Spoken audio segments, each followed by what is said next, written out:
Salve, salve, futuro calouro! Essa é a Geografia do Brasil, eu sou o professor Marcos. Lá no Instagram, você já está ligado, @MarcosSZA. Vamos falar um pouquinho sobre movimentos migratórios neste país chamado Brasil, ok? Bom, no primeiro momento, o que a gente vai fazer? Analisar como que a população brasileira se construiu, lógico, né? De maneira bem resumida, ok? Você que quer saber um pouco mais sobre a história do povo brasileiro, você pode inclusive ler algumas obras de Darcy Ribeiro, né? Você pode inclusive ler O Povo Brasileiro, que é um calhamaço dessa idade, né? Mais uma leitura interessante sobre como nossa sociedade se formou. Aqui o meu intuito é fazer o quê? Pegar um pouco dessa ideia, explicar brevemente como a nossa sociedade se formou. E ela é uma sociedade de migração, certo? Bom, e depois, né, a gente avança, eu conto para vocês o que vem depois.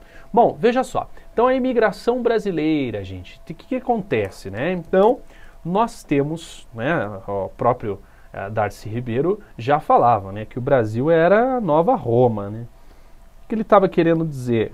Fazendo uma espécie de comparação com a Roma no auge do Império Romano, que como o Império Romano tinha se espalhado loucamente para quase todos os cantos ali do norte da África, Oriente Médio e Europa, então eram povos que migravam de vários lugares para chegar até a Roma com seus distintos interesses. Esse Brasil, a tal da Nova Roma, gente, ele foi fundado basicamente numa tríade, né? Que é o quê? Os nativos, os indígenas, né? Os nativos, os índios, que fizeram mescla com os negros africanos, certo? Que fizeram mescla também com os brancos europeus. Isso num primeiro momento, tá, gente? Porque depois você vai ter o quê? Árabes vindo para cá, asiáticos, né? Muitos japoneses. Então isso vai se ampliando, mas a tríade original do povo brasileiro seria essa aí. E quando a gente fala dos europeus, eles marcaram muito a constituição da nossa população, certo? Então olha ali, ó, no período clássico, que é em parte do período da imigração europeia até 1950, ali, né, o país foi um dos maiores receptores do mundo, gente, contabilizando o ingresso de mais de 5,1 milhões de europeus e asiáticos até o pós-guerra. Então essa tríade, como eu disse para vocês, ela se amplia, porque a gente vai incluir os asiáticos e a gente vai incluir também, né, dentro desses asiáticos, não só japoneses, como coreanos e até mesmo, né, o pessoal lá, por exemplo, libaneses, muitos libaneses vieram para cá, o pessoal ali do Oriente Médio, beleza? E esse gráfico que vocês estão vendo mostra que no ano de 1891 a gente teve o maior número de imigrantes ingressando no país, segundo o registro, certo? Mais de 215 mil. Não se esqueçam que tem toda uma história por trás aqui, né? Em 1889 a gente vai ter a abolição da escravatura oficialmente e os europeus passam então a ser uma boa opção de mão de obra livre para substituir a antiga mão de obra escrava. Então por isso que aí muitos europeus começam a vir intensamente a partir desse período. Já vinha antes, mas muitos começam a vir com maior intensidade depois. Bom, veja só. Então eu coloquei algumas coisinhas para vocês, né, que em 1819, início do século XIX, a gente teve o início da imigração planejada. Então, o governo, na época, ainda a coroa, planejava, né, ocupar o território brasileiro e para isso contava com os seus imigrantes. Então a gente teve uma série de períodos. Eu estou colocando as datas para vocês, mas essas datas não vão importar para a prova do Enem, tá bom? Então eu tenho o período alemão, eu tenho o ítalo-eslavo, eu tenho o italiano, eu tenho o período japonês, certo? E aí, gente, o que acontece que a gente tem que lembrar?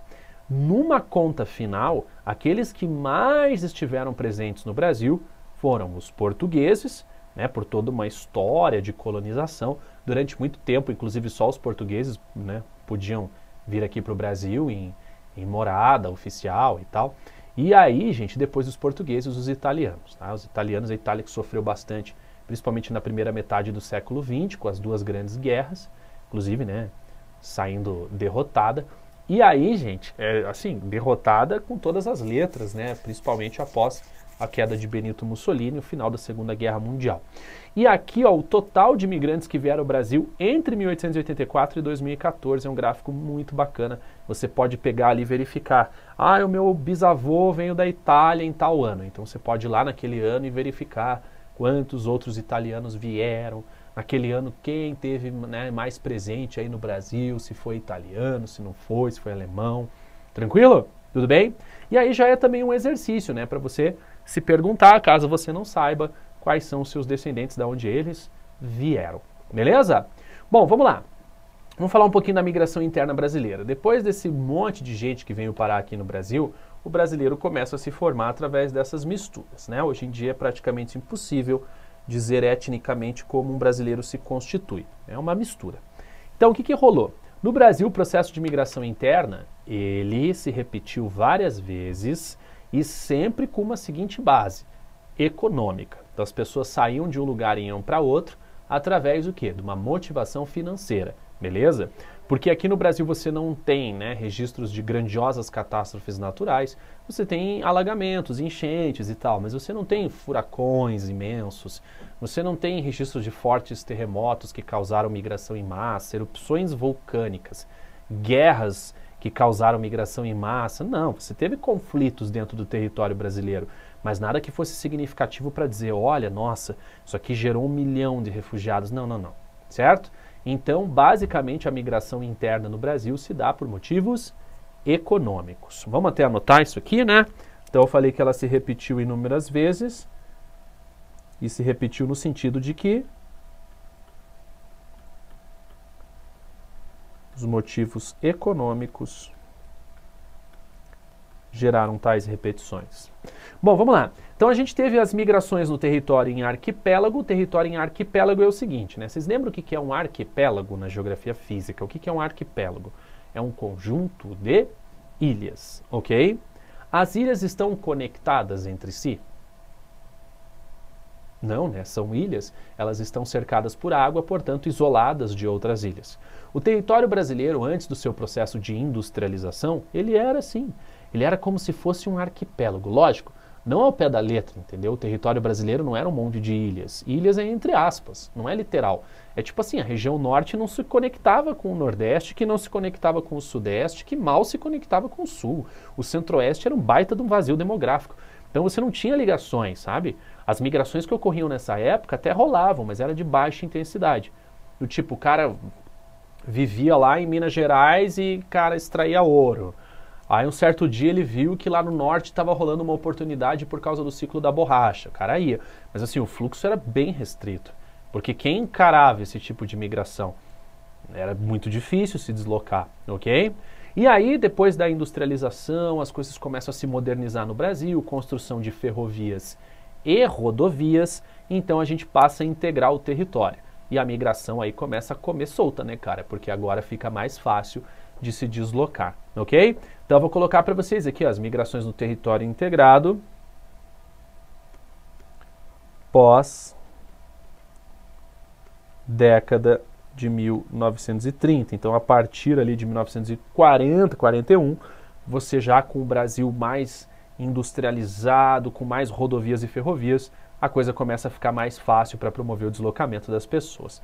Tá bom? Beleza? E ali eu só coloquei um detalhezinho para vocês no quadro, não sei se vocês já deram uma olhada, eu coloquei ali que a imigração de europeus foi incentivada pela coroa portuguesa a fim de garantir ó, ocupação física e exploração econômica da colônia, né? Eu já tinha falado isso antes, tá bom? E destaquei também que o padrão migratório que perdurou aproximadamente por 350 anos foi esse, tá? De trazer a mão de obra dos escravos africanos e os europeus também para ocupar as terras. Bom, vamos lá. Seguinte, então eu fiz um quadrinho aqui para vocês, bem bonito, que ele vai mostrar o período predominante, o fenômeno que motivou a migração, a área que perdeu gente e a área que ganhou, certo? Então, por exemplo, vamos pegar o primeiro aqui só para vocês darem uma analisada, que eu não vou analisar a tabela inteira, isso aí é mais para dar um suporte na questão histórica, né? Até quando você for estudar lá a história do Brasil, o período em que você tiver, você sabe mais ou menos que migração estava acontecendo. Então aqui, ó, entre final do século XVII e até ali o início da segunda metade do século XVIII, 1690 até 1760. O que motivou a migração? a mineração, ok? Então você tem lá o ciclo, deixa eu fazer assim, ó. Vou fazer desse lado aqui. Você tem o ciclo do ouro, parece um OKLD, né? Nada a ver. Acho que agora ficou um pouquinho melhor. Ai, eu tenho uns toques, né, gente? Eu fico agoniado com isso aqui. Olha, ele não apaga. Aí tem gente que pensa, né? Ai, Marcos, faz o troço de qualquer jeito. Não consigo. Olha lá, ciclo do ouro, certo? O que aconteceu, gente? A região que perdeu pessoas. O Planalto Paulista, a região ali de São Paulo e o Nordestão, tá bom? Pra onde que essa galera foi? Minas Gerais, pedacinho ali do Mato Grosso, Goiás. Goiás foi importante no ciclo do ouro. Então é isso, galera. Vocês podem olhar os períodos e verificar. É muito fácil. Então eu construí essa tabela com o intuito de você fazer essa relação. Tá lá estudando história? Nossa, olha só, que época que eu tô. Essa? Deixa eu ver qual que foi o principal fluxo migratório que transformou a realidade brasileira à época. Beleza? Bom, ali eu parei na década de 1970. Porque a partir da década de 1970 até os dias atuais, a gente continua vendo um fluxo muito grande de pessoas que saem do Nordeste, de pessoas que saem do Centro-Oeste e vão acabar indo para a região Sudeste e alguma coisa na região Sul. Recentemente, a gente está vendo um outro tipo de migração, que é uma migração inversa, que tem nome, eu já vou falar para vocês, que é uma migração ao contrário. Então o pessoal sai das grandes cidades, vai buscar cidades menores para morar ou regiões um pouco mais distantes, digamos assim. Mas eu chego lá, ok? Vamos lá então, deixa eu falar para vocês aqui. Ó. Primeiro, da emigração brasileira. Cabe lembrar, gente, que a partir ali de meados da década de 1970, o Brasil passa a viver uma crise político-econômica muito forte, beleza? Então o que acontece? Olha só, os europeus, eles vêm para o Brasil até mais ou menos o início da década de 1960. Assim, no máximo. Estou falando das últimas levas, dos últimos fluxos, beleza? Por quê? Porque a Europa passa a se estabilizar e se reconsolidar como uma região mais desenvolvida e tudo mais. Bom, o Brasil, ao mesmo tempo, se consolida com um título que não é muito legal, ou seja, vai se tornando um país periférico, menos desenvolvido, com os seus problemas, certo? E entre os anos da década de 1980 e 1990, 3 milhões de brasileiros deixaram o país, certo? E aí você pensa, nossa, mas 3 milhões não é tanto assim. Sim, para a época era. Porque a questão não é só você querer sair, é você poder sair, não é? Que é a pergunta que eu faço para vocês, ela vale até hoje. Você quer sair do Brasil? Você aceitaria uma bolsa de estudos para fazer faculdade nos Estados Unidos, ou na Austrália, ou na França, ou no Reino Unido? Entendeu? Eu aceitaria. Tá, mas cadê a proposta? Ela não cai no nosso colo, entende? Não, você aceita? Beleza, então eu tenho que investir 100 mil reais. Quem tem 100 mil reais para investir? Então a questão não é quem quer ir, é quem pode. Na década de 1980, com o país afundado numa grave crise, numa reta final do período militar, 3 milhões de pessoas com dinheiro para pegar as coisas, arrumar as malas e ir morar em outro país, é gente pra caramba, ok? Então o Brasil viveu um momento de repulsão. Então a partir ali, ó, principalmente da década de 1980, o Brasil então vive um momento de repulsão. Aliás, esse momento de repulsão se consolida, porque até hoje em dia no Brasil a gente tem ali, né, um saldo migratório negativo, que a gente chama. A gente tem mais gente saindo do país do que ingressando como imigrante. Olha ali, gente, 10 países com maior número absoluto de brasileiros. Então, os Estados Unidos em primeiro lugar, né, sempre foi alvo dos brasileiros, desde lá da década de 1980, e eu quero saber se você lembrava disso aqui, ó, o Paraguai em segundo lugar, gente. Então, nós temos ali um número muito grande de brasileiros vivendo no Paraguai, ok? Por quê? Né? Mas poxa, professor, o Paraguai é um país subdesenvolvido também, tem tantas dificuldades quanto o Brasil, e economicamente é um país de economia mais fraca mesmo, né? A gente sabe. E aí o que acontece? Por que muitos brasileiros lá? Gente, a partir da década de 1980, como a inflação se eleva absurdamente, uma das coisas que passa a valer muito dinheiro aqui no Brasil é a terra. Então o preço da terra encarece demais. E aí os grandes produtores ali do sudeste, do sul do país, onde você já tinha uma agricultura mais desenvolvida, eles começam a repensar. Eles falam, poxa, mas eu estou pagando muito pela terra, estou pagando muito imposto. Não, já sei. Eu vou para o Paraguai, o país é vizinho aqui do lado e as terras são muito mais baratas. Eu vou conseguir lucrar muito mais. Então muitos brasileiros migraram para o Paraguai no intuito de conseguir terras disponíveis para o plantio. E olha, muita gente conseguiu, viu? O povo não voltou, ó. A galera tá lá. Beleza? Bom, gente, aí ó, do lado direito, 10 países com maior percentual de brasileiros na população. Veja que agora muda. Primeiro lugar, com percentual ali acima dos 15%, é a Guiana Francesa. A população da Guiana Francesa é pequena, gente. Se você for analisar, não chega a 300 mil habitantes. Né? Isso é a população de uma cidade média aqui no Brasil. E essa galera de brasileiros que vai para lá, partindo principalmente dos estados do norte, é em busca de trabalho em madeireiras, né, que a região ali acaba ofertando, certo? Então, vai para lá. Lembrando que a Guiana Francesa é um território ultramarino da França, portanto, é França. E, nesse caso, União Europeia. O pessoal lá na Guiana Francesa recebe em euro, ok? Então, isso acaba atraindo também muitos brasileiros. Já deu, inclusive, alguns problemas diplomáticos, né, da Guiana Francesa fazer planos de fechamento da fronteira. Bom, pessoal, vamos falar da migração atual no Brasil, né? Eu dei uma adiantada para vocês um pouco do que é isso. E a que eu mais destaco aqui para vocês é essa, né?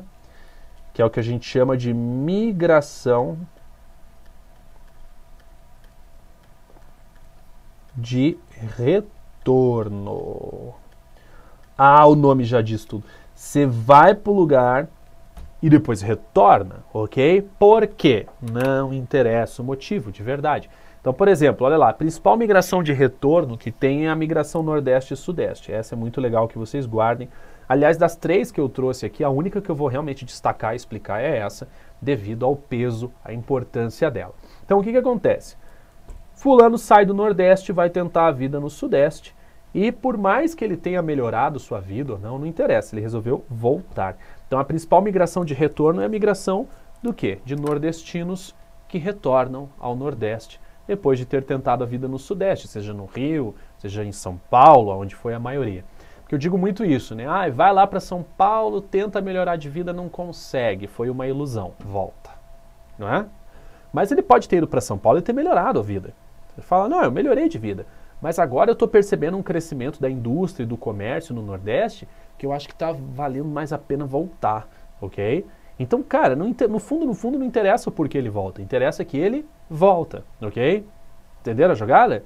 Não interessa o porquê, interessa que ele voltou. Essa constitui, então, a migração de retorno, certo? A migração de retorno tem que ser feita pelo mesmo indivíduo, né, gente? Senão não conta. Ah, o meu pai saiu lá da Bahia, foi morar em São Paulo, agora eu estou voltando para a Bahia. Não, então, na verdade, você não volta, né? Porque você fala, não, mas foi meu pai que migrou, não fui eu nasci em São Paulo, então eu não volto, certo? Tem que ser com o mesmo indivíduo ou com o mesmo grupo de indivíduos. Bom, aqui só rapidinho, então, deixa eu falar das outras. Temos aqui do Centro-Oeste e Norte, pessoal, voltando para o Paraná. Então, muita gente saiu do Paraná, principalmente na década de 80, foi buscar terras mais baratas no Centro-Oeste e no Norte do país, até a época, né, com alguns programas do governo. Não deu boa, né? Tá difícil concorrer com os grandes, digamos assim, né, produtores agrícolas, volta, ok? E a migração Minas-Rio ali, né? Que é a inversão do que eles chamam de movimento migratório. É isso aí, cara. O cara foi tentar a vida melhor no Rio, não deu boa, não interessa, tá voltando para Minas. Ok? Vamos falar um pouquinho aqui então da migração de estrangeiros, ou seja, do pessoal que vem de fora do Brasil para cá. Gente, ó, segundo os dados da Acnur ali em 2016, nós tínhamos ali, ó, 1/3 da galera que entrava no Brasil com solicitação de refúgio. Ó lá, Venezuela, velho. Importante, né? Porque aqui a gente tem que lembrar um pouquinho da crise que a Venezuela vive, um país que já perdeu uma quantia significativa de população, nós estamos falando de milhões de venezuelanos que já deixaram o país. Muitos optaram, né, ir para o país vizinho, para a Colômbia, tem a proximidade do idioma, a Colômbia é um país que vive um certo crescimento econômico, muitos foram para lá. e muitos estão o quê? Ingressando no Brasil. Só que eles ingressam ali no estado de Rondônia. Estado de Rondônia, gente. Ah, desculpa, Roraima, né? Rondônia não, né, povo? Rondônia é lá junto lá com a Bolívia. Então, o estado de Roraima. Estado de Roraima, a gente fazendo fronteira ali com a Venezuela, o que vai acontecer, né? Então, só corrigindo o pessoal de Rondônia, meus queridos alunos de Rondônia, ok? Inclusive, né, eu não conheço Rondônia, tenho uma grande vontade de conhecer Rondônia, de ir para Porto Velho, e faz também ali a fronteira com o Peru, né, gente? Bom, mas vamos lá. Um abraço para vocês aí de Rondônia. Galera, Roraima, ok? Então ali na fronteira com Roraima, o pessoal tenta ingressar. Só que, o que acontece? Muitos estão entrando em Roraima numa situação desesperadora, né? Ele está ali porque ele não tem o que comer na Venezuela, então ele entra com uma solicitação de refúgio, ou seja, a região onde ele estava, ele não conseguia ter a carência básica para se manter vivo. Então isso dá o direito a ele entrar com visto de refugiado, ok? E aí o CONARE, que é o Conselho Nacional de Refugiados do Brasil, verifica se aceita ou não. Como o trabalho no CONARE é lento, devagar, quase parando, ele não dá conta de responder todos os venezuelanos em pouco tempo. É muita gente entrando no Brasil e você não consegue dar conta de todo mundo. O que eu gostaria de lembrar, repito, a maior parte dos venezuelanos que saíram de seu país, fugiram da crise, foram para a Colômbia e não para o Brasil. Ok? Olha lá, depois dos venezuelanos, nós temos angolanos, né, atravessam o Atlântico, vêm para cá. Na Angola se fala o português, então tem essa proximidade do idioma que facilita muito. E muitos cubanos vêm para cá também. Os haitianos caiu bastante, né? A gente tem uma parceria que perdura aí do governo brasileiro com o haitiano para facilitar a entrada de haitianos no território brasileiro, mas sair do Haiti, cara, para vir para o Brasil não é uma viagem fácil. Tem que ter dinheiro, tem que ter grana para investir. Beleza? Bom, e aí o que acontece, né, pessoal? Olha lá, ó, notícia para vocês. Onda de imigrantes da Venezuela pode gerar crise em Roraima. Pode? Gente, gerou, não é mesmo? A notícia ali é de dezembro de 2017, mas a gente já sabe que o estado de Roraima chegou, né, a declarar que realmente vivia uma crise humanitária, já que não conseguia dar conta de todos os venezuelanos que lá ingressavam, certo? Bom, então era isso que eu queria trabalhar com vocês. Muito obrigado pela atenção. Não esqueça de rever esses temas. Sabe que o Enem gosta muito de trabalhar população e imigração. Então, fique muito atento, certo? A batalha continua, hein? A batalha continua. Até a próxima aula.